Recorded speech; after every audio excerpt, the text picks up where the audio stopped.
Good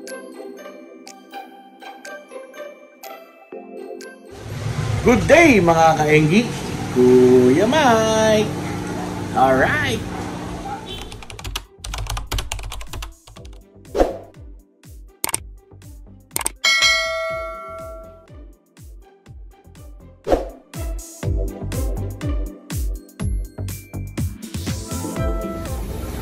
So mga kaenggi, ayun, at wala nang ulan. Umalis na yung ating bagyong Christine. Pero ay may parating pa, no? Si bagyong Leon. At baka magkaroon pa ng Fujiwara effect. Hihigupin niya, pababalikin niya uli si Christine, no? So quick update lang tayo mga kaenggi sa ating mga alagang gapis, alagang flower horn, no? At alagang arwana, no? Yan, no? So itong flower horn na to, no, meron ng may-ari, no? Shoutout sa iyo, Alan Yabut, no? Kompletuhin mo na yung iyong setup para may bagong bahay na itong ating flower horn, no? Yan. Alright. At ayun mga kaenggi, good news, ano? At may nakahula na dito, no? Yan. At sinubukan lang niya at tumama naman yung kanyang hula, no? So PM mo ko, no? Ay, hindi mo pala alam kung sino ang nanalo, no? PM mo, PM kita or sa next vlog PM i-announce ko, PM mo ko. Alright.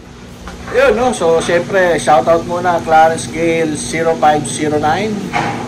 Salamat sa iyong suporta at kung kaya pa, no, baka pwede mo i-share yung mga videos ni Kuya Mike para mas dumami pa tayo dito sa ating community.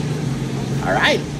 Yun, no, syempre shoutout mo sa iyo John Rojas 6626, no, alam na this, no. Alright. At syempre shoutout sa aking Vice Governor, sa aking Presidente Kuya Richard, no. At salamat sa pangmalakasan na t-shirt nung tayo ay nagsasali pa sa mga bully show, no?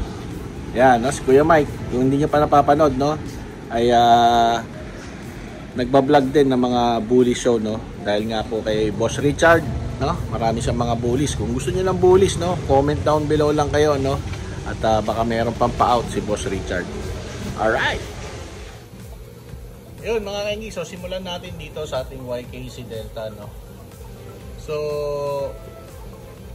September 13 siya nag-drop. So magto 2 months na siya, no. Ayan, no. At gaya nga doon sa mga aking mga previous vlog, no. Hindi ko alam kung talaga mabagal siya lumaki or ano, dahil ilang piraso lang naman yung nandito sa ating tank. Ayan, no. Pero may mga progress naman na siya, no. Mga kaenggi. Tapos ito yung second batch mga kaenggi, no. Parang mas malaki nga siya, mabilisan lumaki dito, no. So silipin natin dito. Ayan, no. Parang underwater shot na nangyari, no. Yun, no.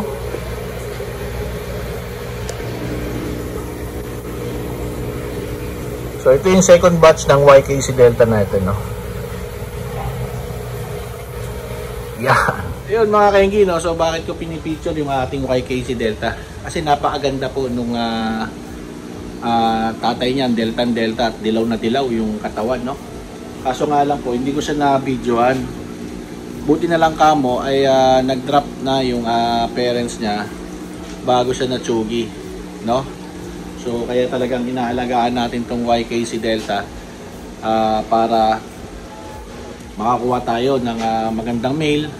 Kasi yung isang nanay niya, yung female na Big Mama, nandito pa naman sa akin, no.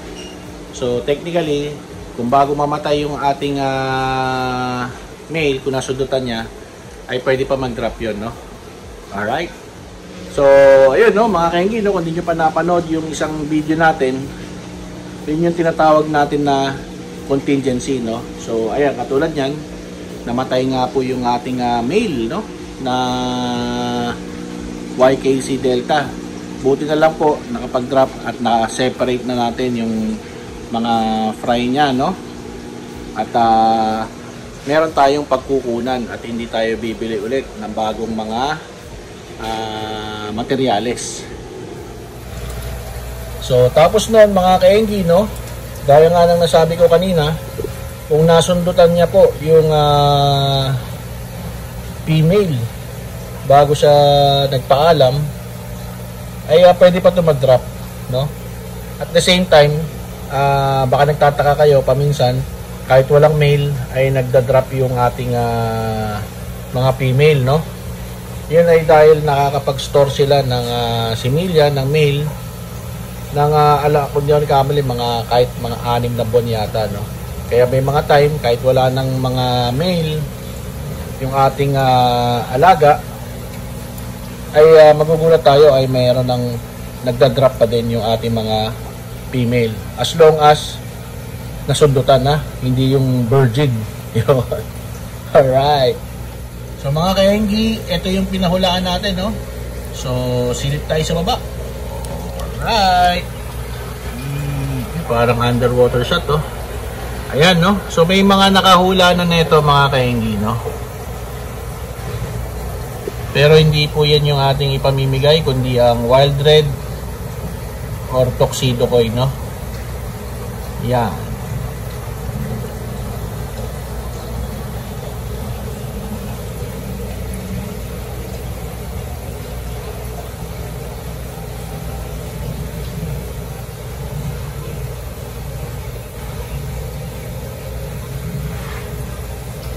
Alright.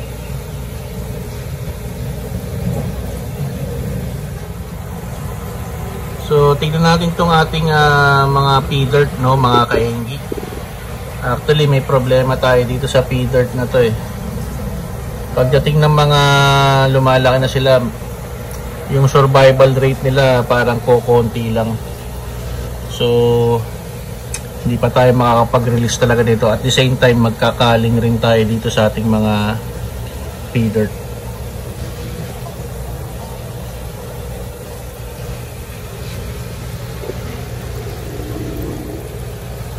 Ayan, oh. So ito mga pea dirt pa rin to.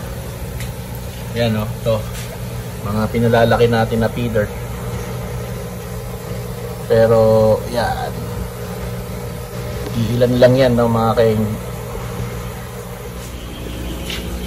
Ito, no, yung ating RDSS at may casualty na naman tayo, no. So pares na lang sila dito.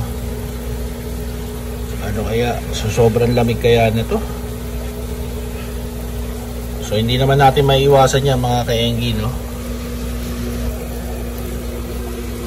So ito yung ating unang RDSS, no. 2 pairs yan mga kaenggi. Ngayon 1 pair na lang ang natitira. At ito pa lang yung nagda-drop. Medyo kuripot nga siya mag-drop, no. Yung first drop niya is 3 lang. So ito yan, no. Parang 2 male, 1 female. Tapos ito yung second drop niya, no, na 4 lang ang binuga, no. Pero meron tayong isa pa dito na 2 pair ng RDSS. So hinihintay lang natin ito mag-drop para mahiwalay natin, no. At bukod sa hindi kainin, ay magkaroon tayo ng contingency. Alright. Yun, at may nakita tayong 2 fry dito, no. So ililipat na natin siya dito, no. At buti na lang may nag-drop na doon. Sana mapalaki natin sila dito, no. So mamarkahan ko lang to mga kaenggi. So napaka-importante rin mga kaenggi, no, bukod sa pag-separate ng male at female, isa markahan natin yung ating mga tabs, no, kung anong strain, kailan natin siya nakuha, no, or kailan siya nag-drop, para may idea tayo kung mabilis ba yung growth nila o mabagal yung growth nila. Alright, yun mga kaenggi, no. So nalagyan na natin no, RDSS 1026, no. So may 2 dyan, sisilipin ko pa doon, ano, baka meron pa, no. So bago natin silipin, pakita ko muna sa inyo, ito yung ating mga cal na galing sa BDSS. At ito yung ating mga HB Blue, no. Ayan, no. So katulad dati, no, nagtataging lang ako kung anong strain. So unless meron tayong photogenic memory, no, ay kahit wala ng mga tag-tag yan, no. Pero kay Kuya Mike, tumatanda si Kuya Mike, no, kaya gano'n, no, kailangan na natin talaga lagyan ng mga tagging, no. Alright, so mga kainggi, no, nagdadagdag tayo ng tubig ngayon sa ating mga black tabs, no. Yan, update ko nga pala kayo dito sa ating mga AFR, no. At hanggang ngayon ay getting to know each other pa rin sila. Wala pa rin mga activities. Yan. Itong ating EBM. Yan. Sundot lang. Ayan, oh. Nakikita ko. Nakikita nyo, no? Ayan. Sundutan mo lang na sundutan. Para naman dumami kayo dyan. Alright. Ito mga kaingi, oh. Tingnan nyo naman yung ating mga BDSS, no? Itong batch na to mukhang wala masyadong kal, no? Kasi ang gaganda ng kanilang mga kulay, no? Kita mo naman yung pattern nun. Ito, oh.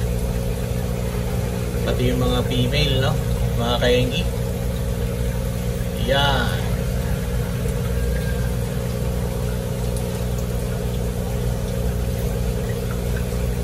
Alright. Pakita na rin natin itong ating mga Dumbo ear. Ayun yung mga female, no? So, dalawang trio ang nandito sa tank na to. Ayun yung dalawang male, no? Nasa likod.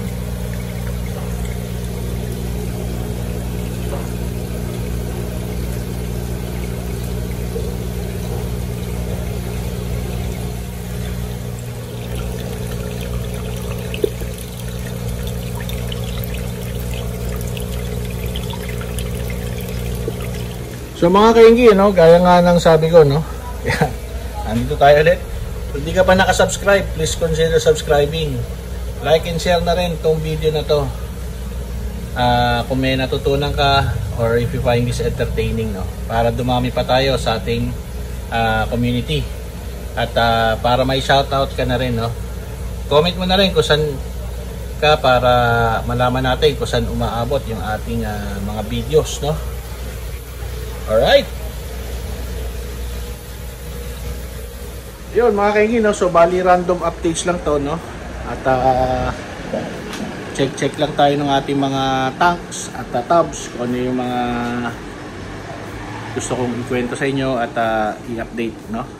Alright. Yun, no?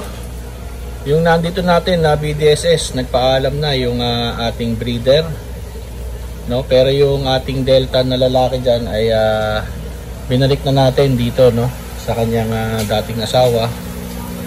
Ayan, so nandito na siya. Sana sundutan niya yung mga dapat sundutan dyan para mas maparami pa natin yung ating mga BDSS, no. Alright, yun mga kainggi, no. So pakita ko sa inyo, no, si Cherry, yung ating Arowana. Yan. 4 years na sa akin yan mga kainggi. Tapos ito si Sam naman 3 years. Yun. Baka kumingat sa inyo. Alam na.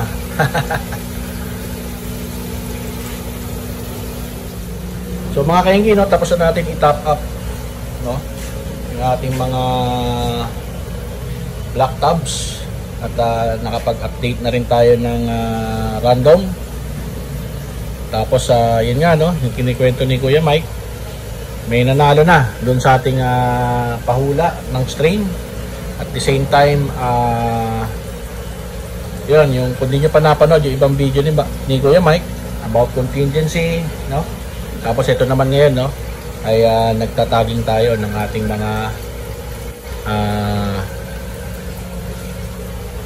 mga paanak na guppies, no?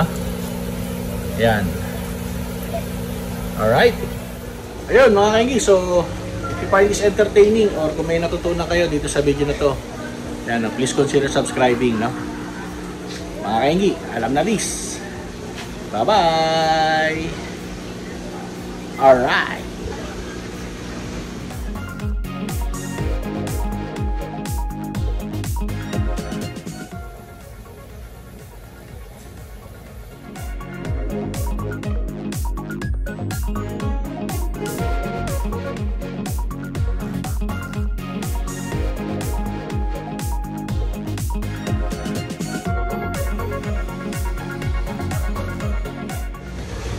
Yun, at may nanalo na, no? Hintayin mo na lang yung next vlog para i-announce natin, no? Alright!